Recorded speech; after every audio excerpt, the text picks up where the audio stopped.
I 36M have been hanging out here for a bit, and now it's my turn to spill my story. I've been married to my wife for 10 years. We've got a 6-year-old son. While we're thankful to have a healthy and amazing son, we both always wanted a daughter. We hope to have a baby girl in our second pregnancy. Unfortunately, my wife got a medical condition that messed with her uterus. The doctor broke the news that she couldn't get pregnant again. We were devastated because we really wanted a baby girl. We were so set on having a daughter that even our son was excited about getting a little sister. You see, my wife is an only child, so she knows what it's like to be lonely. She didn't want our son to feel that same loneliness she went through. So my wife always wanted 2 kids, and if that second kid was a baby girl, that would be the cherry on top. But her medical condition meant we couldn't have another child. We had no other option but to go for adoption. When I brought up this idea to my wife and son, they were over the moon that we could finally have a baby girl at home. But it's not as simple as it sounds, especially for baby girls. The government has so many hoops to jump through for the baby's safety that adoption can be a real headache. After 2 years of endless interviews and meetings, we finally got a call one day that there was a 3-year-old girl up for adoption. I don't want to get into her parents' story, just that she came from a rough family. CPS stepped in and rescued her, putting her up for adoption. We were ecstatic with the news. We hugged each other and cried happy tears. Call it a miracle or just a coincidence, she's 3 years younger than our son, just like we always wanted our kids to be. The next day we went to pick up our daughter. We were nervous but also super excited. We went there and the caregiver filled us in on her family history and all the other stuff we needed to know. The attendant then took us to the nursery where the baby was sitting by herself in the corner, hiding her face with a doll. The attendant told us not to force the baby to talk to us and not to pick her up without her okay. She was a shy girl and needed some time to warm up to strangers. We found out she had been stressed because of what she went through with her parents, so we sat there waiting for her to chill out. Meanwhile, my son went over to her and started playing with the other toys scattered around. Slowly, the child started peeking from behind the doll and smiled. I remember every detail of that first meeting with our daughter. The moment was just unreal. She was the perfect little girl. Gradually, she got comfortable with our son and played with him. My wife and I sat there with tears in our eyes. This was the exact picture we had been dreaming of for years. Our son held her hand and brought her over to us. We both hugged her, and it was the best moment of our life. I took her in my arms and we headed back home. Our family was complete that day. I was driving the car while my wife sat next to me and our 2 kids played in the back seat. It was the most emotional day of our life. Of course, the birth of our son was huge too, but this was different.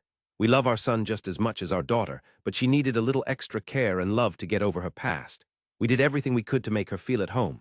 She took her time to start calling us mom and dad. Our son helped her adjust to our house. Gradually, we introduced her to our extended family and friends. Kiki is a shy girl, so we're careful about introducing her to our family members. We've taken it one step, or rather one family at a time. She takes her sweet time to warm up to folks. We first introduced her to my wife's parents because they were just as thrilled as we were to have her join our family. She got close to them pretty quick. They're super kind and loving grandparents to both our kids, but I can't say the same for my own parents. I grew up in a rough household. My mom and dad split as soon as we hit adulthood. They had their issues forever, but divorce was pricey, so they dealt with each other's crap until we were grown. I've got 2 brothers and a sister. Since our parents were never really there for us emotionally, we siblings had each other's backs. We're pretty tight, but my sister gets the most love from us 3 brothers. You know how special it is to be a sister to 3 brothers. And to top it off, she's got this cute daughter. My older brother has 3 boys and the younger one has 2 boys, and my sister has a girl. Until my daughter came along, my niece was the family's favorite. She was the only girl among 6 boy cousins. While my brothers have always supported me, my sister can be a bit nosy. She's got to have her say in everyone's business. So when I told my siblings about our adoption plans, my brothers were totally on board and excited to welcome another little girl into the family, but my sister wasn't. She was like, "Why do we need another girl? We've got my daughter. You and your wife can pour all your love into her." My son wanted a sibling, and hanging out with her daughter isn't going to fill that gap for him. My sister just didn't get it. She was against the adoption, saying who knows whose blood we're bringing into our home.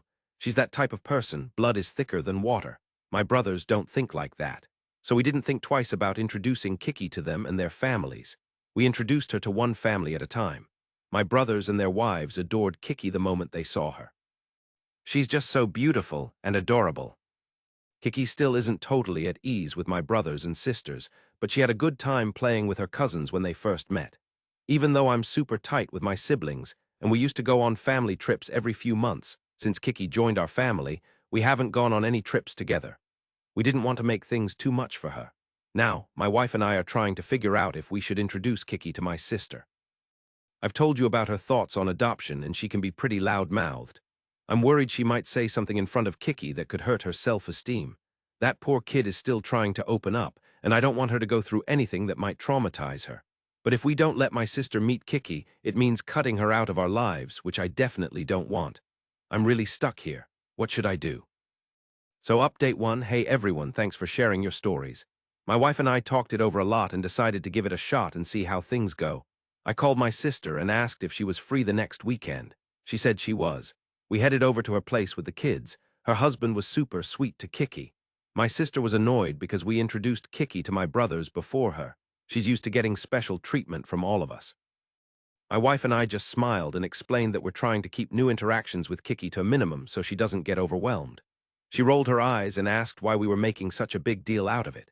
She stopped mid-sentence, hugged Kiki, and told her she was her aunt. It felt nice, but Kiki seemed uncomfortable. She was unusually quiet and wanted to leave soon.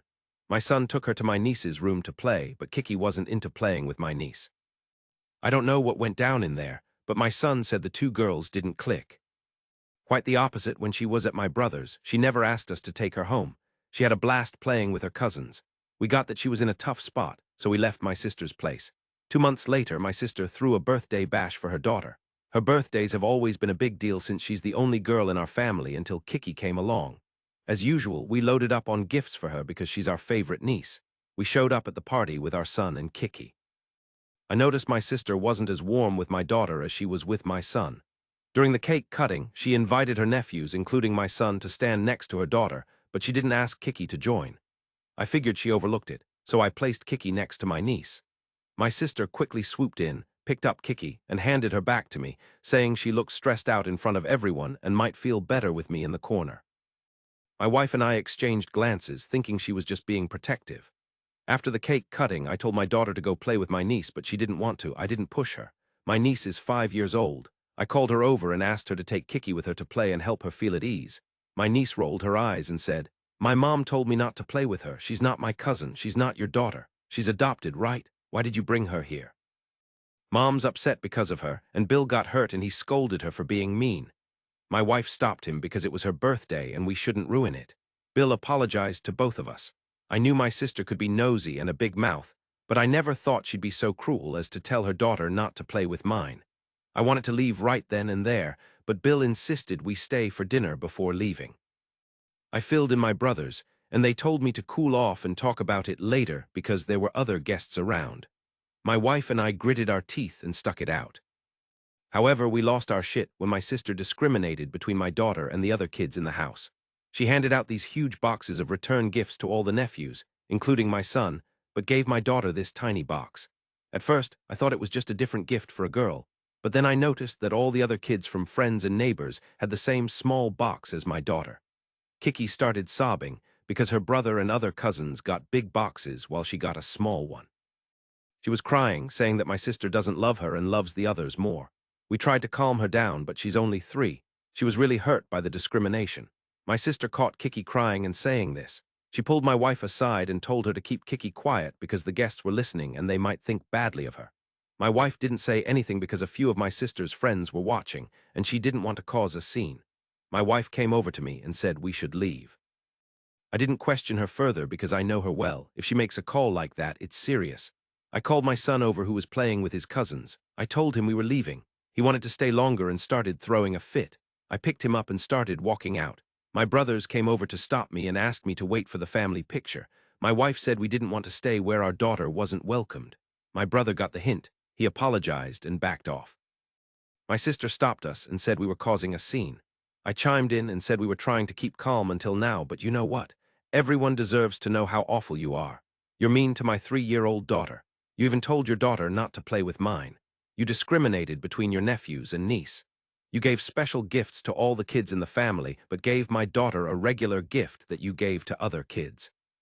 She rolled her eyes and said, "Yeah, because special gifts were for the kids in the family, and your daughter is adopted and not family." My wife and I were totally shocked at her comment. How could she even say that? My wife started crying and everyone was looking at us. My sister got furious and yelled, "Why are you guys so set on ruining my reputation? You've already put the family on the spot by bringing this filth into our lives. Was it really necessary to bring her here and show her off to the world? Now that you're here, just stay. I don't want the guests to think there's anything wrong between siblings. I don't want to give them more gossip." My wife yelled back at her because we couldn't just stand there and take her crap. My daughter started crying in the middle of all the yelling. We were told to keep her away from a chaotic situation because it would mess with her mental health. I grabbed my wife and said, "Let's get out of here. We can't let our kids breathe in this toxic environment." Bill came running after us to stop us and said sorry for everything. Meanwhile, my sister yelled that we wouldn't leave the venue without apologizing to her. I frowned at her. I mean, she was the one who was awful to my daughter, and we had to apologize to her. No way. She said that we ruined her daughter's birthday and made her upset. It caused a scene in front of everyone, so we owed her an apology in front of all. Apology, my foot. I said, "I'm not apologizing, and you know what? If you're already embarrassed by us, then let me make it clear for you we're cutting you off. This might save you the reputation." She didn't calm down even after hearing this. She screamed, "You're cutting off your sister, your own sister, for this adopted girl. God knows whose blood runs in her. What did I say wrong that she's not family? She's not. We're family." I wished I punched her in the face. My elder brother lost it, and he yelled back at my sister. "If you're so into family dynamics and blood relations, let me set one thing straight. If there's any kid here who doesn't belong to our family, it's your daughter. She's part of your husband's family, not ours, but we still love her like she's our own because we don't hold on to hate like you do. Kiki is more our family than you or your daughter. And if anyone here owes an apology, it's you. You need to say sorry to them, to us, and to this little girl." She looked at my younger brother for backup, but he said Big Bro was right and she'd been mean to Kiki all along. Feeling defeated, she started crying, saying we were all ganging up on her and ruining her daughter's special day.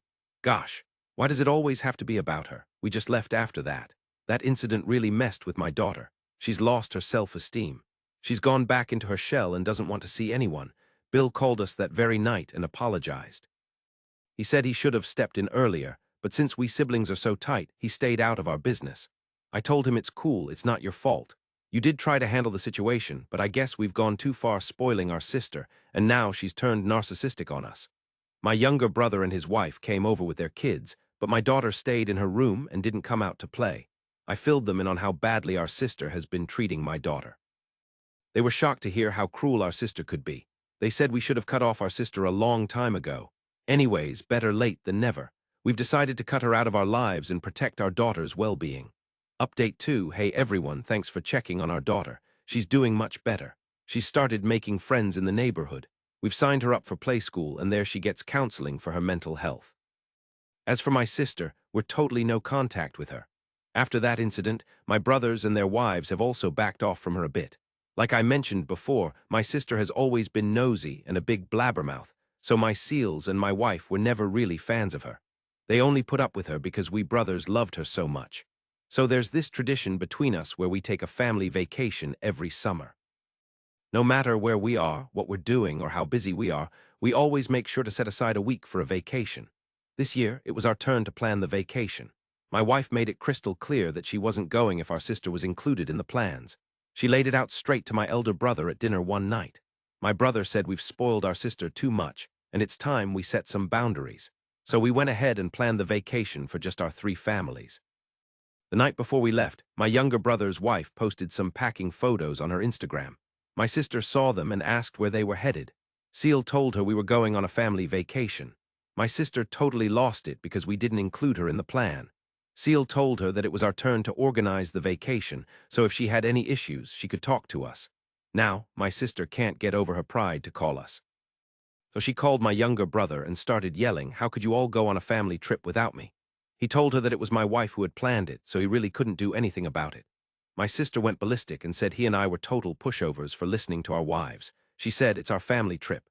Did you guys forget that? How could you leave me out? Your only sister, remember?" My brother said, "If that's the case, then you can join us and leave your husband and daughter." "Would you?" She said, "No way." My brother was like, "Then how can you expect us to leave our families for your sake?" She hung up and called my elder brother. She tried to guilt-trip him, saying, "You're our elder brother, our fatherly figure. It's your job to keep the family together, but you're letting that WTCH kick me out of the family trip." She went on and on. My brother heard her rant and was like, yeah, being the big bro, that's what we call him. It's my job to hold the family together, and that's why we're going on this family vacation. She was like, so why am I left out? My brother said, remember, I told you that you married into your husband's family, so he, his parents, and his siblings are your family. Do you include them in your plans? No, right, she didn't say anything. My brother said that as the oldest, it's his duty to make sure all the kids in the family feel safe, including Kiki, but she feels scared around her aunt, so we have to leave her out, unfortunately. She hung up after that. She called our uncle and snitched on us. He said he didn't want to get mixed up in our sibling drama. She also called other relatives to trash talk us, but we didn't back down. We went on the vacation, and it was a blast. My wife made sure to flood social media with our happy pics and videos to make her jealous. If you look at it by itself, it might seem petty that we feel like winners for leaving her out of the trip, but it's a punishment for our sister. She brags about us. She goes around to relatives and friends, showing off how awesome her brothers are and how we treat her and her daughter like royalty. Some of our relatives even told us that my sister was jealous because we adopted a girl, which messed with her being the only girl in the family, and that's why she was nasty to us. I said, screw that label, we don't care what she thinks. My wife and I have decided not to have any contact with my sister. Even if she says sorry, which I doubt she will, we won't let her near Kiki. Our daughter has been through enough, and we can't let her get hurt. She makes our family complete. She's brought so much happiness into our lives, and we can't let anyone mess that up for us. Now let's move on to the next story. Story 2. My brother totes this creepy prosthetic leg around everywhere he goes, so I told him it's not allowed in my house when he visits, but he wouldn't leave it behind. Turns out he swiped it from some woman. My younger brother has a prosthetic leg. I think it's super creepy, and I have no clue where he got it from. I'm pretty sure it's something I'd rather not know about. Just to be clear, my brother still has both his perfectly healthy legs attached to his body. He just carries this thing around with him everywhere. I don't know why, and honestly, I don't want to know. Before you ask, yeah, it's probably some kind of mental health thing. He wanted to crash at my place instead of staying with our parents while he's home for the holidays. I told him he was welcome to stay as long as he didn't bring that thing into my house. He said it wasn't a big deal and that he'd keep it in his luggage. I agreed, but on the condition that if I saw it outside of his luggage in my home, I had the right to trash it. He changed his mind about staying with me and went to our parents' house instead, where he's totally miserable. They still treat him like he's a little kid instead of a dude who's almost 30. He called me again after dinner and begged to stay with me. I said he could, but only if we together took his thing and locked it up in a storage unit until he left. I'd keep the key. He wouldn't go for it. He says I'm being a total jerk for not letting him stay with me. I think he needs to see a therapist or get on some meds, or both, or maybe get a girlfriend, boyfriend, dog, cat, hamster, something, just not a damn prosthetic leg. In TA, but you and I are not the same. I would need to know everything. Where did you get it? Why do you have it? What do you do with it? Did you steal it off a bomb or something? Then I would just stare at him until he got so uncomfortable he'd spill the beans. I might regret it later, but I don't usually think that far ahead when something grabs my attention. A polemist ill, an emotional support prosthetic leg, that's a new one. Fantastic _warning 389, your brother won it in a raffle, and it came all the way from France in a crate labeled fragile. The leg is actually a lamp, and it's wearing a black fishnet stocking, a black high-heel shoe, and a fringed lamp shade. Daniel Orris, I'm a prosthetist, and I have to ask, what does this leg even look like? Is it below the knee or above the knee? Does it just have the pylon bare, or is there a foam covering so it kinda looks like a leg? Is there a foot shell on it, or is the foot component just hanging out? The reason I'm asking is because a prosthetic anything is insanely expensive, and B, you can't just have a prosthetic leg if you have two perfectly healthy legs. You literally need a stump to make one that's specifically yours. Did your brother receive it from someone? Did he steal it? And just to be sure, it's an actual prosthesis and not a leg brace of some kind. I've had patients and their families make that mistake before. Appropriate _elk _2603 op. It looks like a carbon fiber cup with a steel knee and lower leg and foot. Daniel Orris, oh Jesus. AK prostheses are not cheap. That's like buying an entire car. I would actually grill your bro on where he got it, because it is 100% not his. If he stole it, he's looking at felony or grand theft charges. If he bought it, check his and your parents' financials because, again, these things are insanely expensive, and he doesn't sound like the brightest bulb. Make sure he does not try to sell the prosthesis or any of its components. I get that they can be tough for the folks who need them the most to get, but if the parts are damaged at all, they can cause some serious injuries when they finally give out. If you really want to ditch it, there are groups out there that will take old prostheses and fix them up. Gin and tonic with dog out of curiosity. What happens to prosthetics when their owner passes away? Do they get refitted for someone else? And TA for not wanting it in your house, though. Daniel Orris. Sadly, most of them end up in the trash. The socket is custom to the owner, and you can't really tweak them to fit someone else's limb because of the materials and the fact that everyone's stump is unique. Parts like the knee and foot are technically reusable, but a lot of times, they've been used so much you can't pass them on in good faith.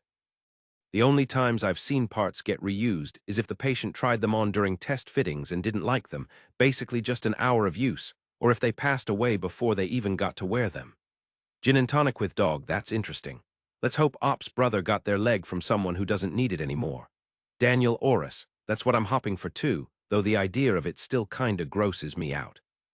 Prosthetic legs can get pretty nasty really quick, and nearly all the above-knee prostheses I've seen definitely had a smell. Even if Op is okay with their bro having a prosthetic leg as a security blanket, they still shouldn't let it into their house until it's been thoroughly cleaned. And I mean thoroughly, just wiping it down with a wet wipe isn't gonna do the trick.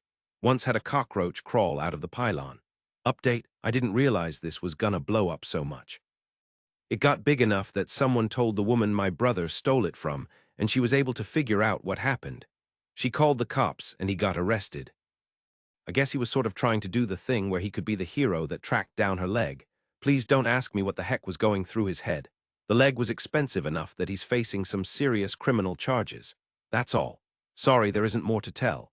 Comments Gold Magikarp. I remember reading this originally and wondering why the heck he needed to take that leg around everywhere with him. I feel like he would have returned it way sooner if he wanted to play the hero. Puzzle-headed Tap 4484, given that he was traveling with it like it's a security blanket, and it sounds like he's had it for a while. I was thinking it was more a sexual thing for him, rather than a hero thing. So weird and disturbing. The underscore thing underscore behind underscore you.